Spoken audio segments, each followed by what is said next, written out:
बिस्मिल्लाहिर्रहमानिर्रहीम। बड़ी ईद पर काम आने वाले आसान किचन टिप्स। ख़वातीन ईद के दौरान इतनी मसरूफ़ होती हैं और रोज़ाना इतने पकवान बनाती हैं कि वक्त बहुत कम और काम बहुत ज़्यादा हो जाता है।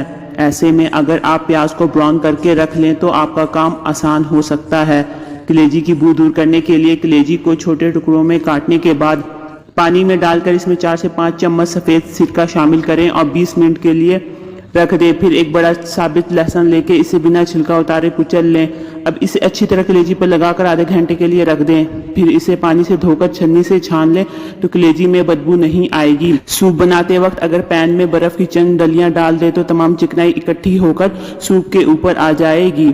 मटन या बीफ जल्दी गलाने के लिए इसे पकाने से कम से कम 2 घंटे पहले सिरके, लेमन जूस या पपीते में मैरिनेट जरूर करें। चॉपर और ब्लेंडर को हर माह थोड़ा सा नमक डालकर 5 मिनट तक चलाएं, छुरियां तेज हो जाएगी।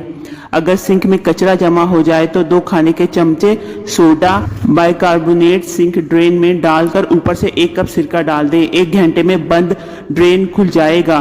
कोई भी चीज तलते हुए कढ़ाई में 2 या 3 बूंद नींबू के रस के डाल दे तो तेल तली हुई चीज में कम जज्ब होगा। कबाब अगर टूटे हो तो इसमें थोड़ा सा बेसन या अंडा शामिल कर दे, कबाब नहीं टूटेंगे। पाए की बदबू खत्म करने के लिए पानी में नमक लगाकर रख दें। 5-10 मिनट बाद आटा लगाकर फिर अच्छी तरह धो लें, बदबू खत्म हो जाएगी। मजीद इस तरह के इंफॉर्मेटिव वीडियो के लिए मेरे चैनल को लाइक, कमेंट और सब्सक्राइब करें। मिलते हैं नेक्स्ट वीडियो में। रखिएगा अपना बहुत सा ख्याल। अल्लाह हाफिज।